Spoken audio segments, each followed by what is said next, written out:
Pathri Shelu road आहे. कसुरा नदीच्या पाण्याने पातळी ओलांडलेली आहे. पाऊस आता जरी थांबलेला असेल तरी वरी झालेल्या पावसाचा हे परिणाम आहे. 400-450 फुटापर्यंत या नदीचं घेर रोडवरून पाणी वाहत आहे आणि इथं 200-400 लोक अडकलेले आहेत. खरं जर पाहिलं तर आता हे अडकलेले आहेत, परंतु आपण यांना विचारूया, जर कोणाला जायची व्यवस्था नसेल, जाता तर येणार नाही, राहायची व्यवस्था नसेल, खायची व्यवस्था नसेल, तर आपण याची आता व्यवस्था करूया. पण आमची तुम्हाला कृपया विनंती आहे, कोणीसुद्धा या पाण्यातून जाण्याचं धाडस करू नका. सकाळपर्यंत पाणी उतरलं जाईल, मग आपापल्या घरी आपण जावं. या ठिकाणी आमचे जाधव साहेब आहेत. साहेब, काय सांगाल लोकांना, जावं की न जावं आणि थांबावं? आपण व्यवस्था सुद्धा करूया. लोकांना हीच आम्ही विनंती करत आहोत की आपले लेकरं बाळा आणि यांच्यासोबत सुखरूप राहावं आणि जाण्याचे इथून धाडस करू नये, जेणेकरून पाण्याचा प्रवाह जास्त आहे. मागचीच घटना घडलेली अशीच की राजवाडी पुलावरून जाण्याचा प्रयत्न केला आणि 2 इसम या ठिकाणी गेलेले वाहून गेलेले आहेत. अगदी साहेबांनी विनंती केली जाऊ नये. तर बाबा या इकडे. बाबा, कोणत्या गावचे तुम्ही? देऊळगाव घाटचे आमचे बाबा आहेत. आता वय भरपूर आहे. तुम्ही सेलूला आले होते का? कशाला आले होते एवढ्या पावसात? नाही, सकाळी 10 वाजता चालतो काम. 10 वाजताच आले होते. शेतातला कापूस पिवळा पडतोय, फवारणीसाठी औषध आणायचं आहे, आमची शेती सुद्धा राखायची म्हणून आले. पण आता घरी जाता येत नाही. घरून फोन आलता? हो. काय म्हणले घरचे? थांबा म्हणले, तिकडे पावसात येऊ नका याच्यात. कुठं थांबा विचारलं असेल ना, की काही व्यवस्था काय आता जिथं असेल तिथं. हे आमचे शेतकरी आहेत. जमिनीचं आतरून आणि आकाशाचं पांघरून करतो, दगड उशाला घेतो, परंतु पांडुरंगाची कृपा असल्यावर आम्ही चिंता करत नाही. तर काळजी करू नका. आपण आता इथून जाता येत नाही, आता आपण लागलीच शेलूमध्ये आपण व्यवस्था करण्याचा नक्कीच प्रयत्न करूया. आणि कोणीही सुद्धा जाण्याचा प्रयत्न करू नका. कुठला दादा? देऊळगाव घाट म्हणजे या पंचक्रोशीतले आहेत. हा तरुण आहे, याचं रक्त जास्त सळसळ. तू पाण्यात जायचा प्रयत्न करू लागला म्हणे. नाही हा, पाण्यात जात नाही मी. कारण व्यसनात आणि पाण्यात गेले की माणूस वाहून जात असतो, हे लक्षात ठेवलं पाहिजे. म्हणून अति कुठंच करू नये. या ठिकाणी अजून आमचे शेतकरी बांधव आहेत. कुठले आहेत मामा तुम्ही? राधे धामणगाव. जाता येत नाही. जाता येत. मग आता काय करणार? आता काहीतरी पर्याय. शेलूमध्ये व्यवस्था आहे? नाही. मग आपण शेलूमध्ये आता नक्कीच व्यवस्था करूया. मी आता एक 10 मिनिटामध्ये आपण या ठिकाणी सर्वजण आहेत. या ठिकाणी 200 ते 250 माणसं अडकलेली आहेत.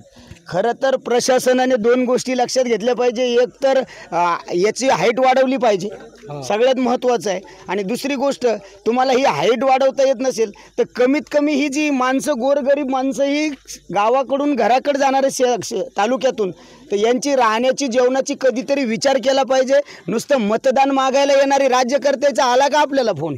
ही फक्त आपल्या मतावर मोठी झालेली पोचलेली लांडगी आहेत. याच्याकडे आपण लक्ष देणं गरजेचं आहे. पण काय झालंय, आपण फक्त शेतीमाल पिकवताना शेतकरी राहतो, इलेक्शन आलं की आपण चांगले पक्षवाले होतो. हे चूक आहे का बरोबर आहे? बरोबर, अगदी चूक आहे. कारण आपण शेतकरी कधी आहे? अगदी. तर चालेल, आपण आता व्यवस्था करूया. ज्याला जाणं होत नाही कोणीही गडबड करू नका. पाणी उतरण्याची वाट बघूया. प्रशासन या ठिकाणी अलर्ट आहे. या इकडं.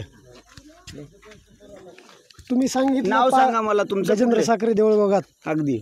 ह्या रोडला देऊळगाव, धामणगाव, खवणी, पिपरी, डासाळा, हिसी, हे जवळपास 8-9 गाव आहेत. मोठे गाव आहेत. मोठे गाव आहेत. आणि दुसरी गोष्ट, हे आजचं पाणी येत नाही. ज्यावेळेस आम्ही रांगत होतो त्यावेळेसपासून पाहतो त्या नदीला पाणी आलेलंच आहे सतत. प्रत्येक गावातून कमीत कमी 5-25 लोक शेलूला रोजच्या अपडाऊन करतात. आतापर्यंत प्रशासनानं कुठलीही त्या पुलाला जे इंग्रजांना बांधलेलं असेल तेच बांधलेलं असेल. पण दुसरी गोष्ट, त्याला सिक्युरिटी आणखीन काहीच नाही, कठडेही नाही आहेत आणि हाईट नाही. बरं, मागणी झाली?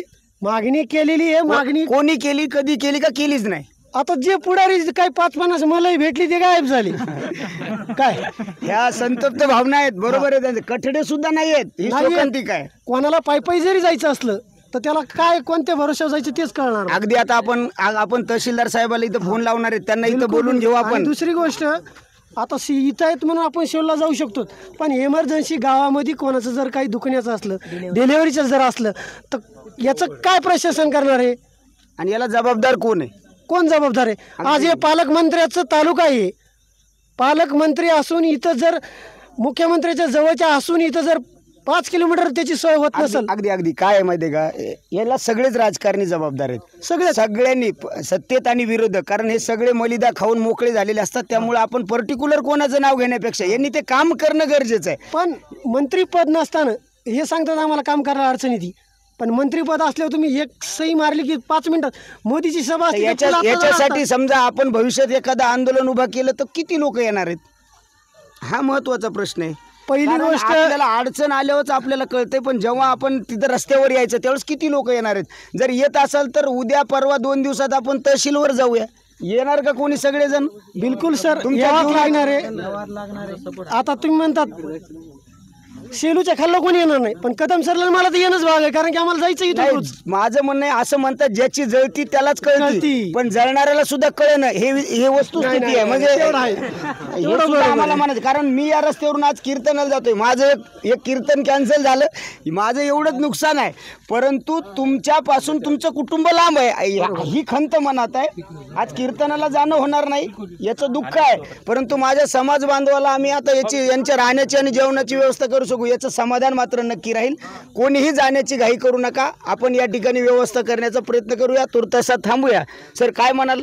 बिलकुल, आपण ज्या पद्धतीने म्हणलं की बाबा प्रशासनाने थोडासा विचार करावा आणि कधीतरी विनंती आहे की बाबा जर असे अडकलेले लोक असतील तर कधीतरी विचारा की बाबा तुमच्या राहण्याची कुठे व्यवस्था करावत का, खाण्याची व्यवस्था करावत का. जसं आपण इलेक्शनच्या वेळेला विचारत असतो तसं अशा कठीण परिस्थितीमध्ये सुद्धा सर्वच राज्यकर्त्यांना, मी एका राज्यकर्त्यांना म्हणत नाही, सगळ्याच राज्यकर्त्यांना विनंती आहे की कधीतरी पुलावर अडकलेल्या प्रवाशांची, माता भगिनींची, आमच्या भावांची विचारणा करत जा. कारण की ते कोणा एका जातीचे, कोणा एका पक्षाचे, कोणा एका धर्माचे अडकलेले नसतात, तर ते सगळ्या 18 पगड जातीचे म्हणजे आणि वेगवेगळ्या धर्माचे अडकलेले असतात, सगळ्या पक्षांचे अडकलेले असतात. तर कधीतरी त्यांच्या राहण्याची, खाण्याची व्यवस्था अशा कठीण परिस्थितीमध्ये जर विचारलं तर निश्चितच हा समाज तुम्हाला विसरल्याशिवाय राहणार नाही. तुर्तासात थांबूयात. सूचना फलक काहीतरी म्हणजे काय नाही करू, अगदी आपण आता त्याच्यासाठी प्रशासनाची आपण आपण- आपण स्वतःहून त्या गोष्टीकडे लक्ष घालू. अरे आमची काळ्याची ढवळी झाली, ज्या माय घालायला कामाची येत नाही, फक्त तू द्या. नाही त्यांच्या भावना आहेत, त्यांच्या काय करते इलेक्शन पुन्हा तुमच्या ज्या संतप्त भावना आहेत, माझ्या कोणता गुन्हा दाखल करायचे करा मला. अगदी बोलूया, तुमच्या काय भावना आहेत?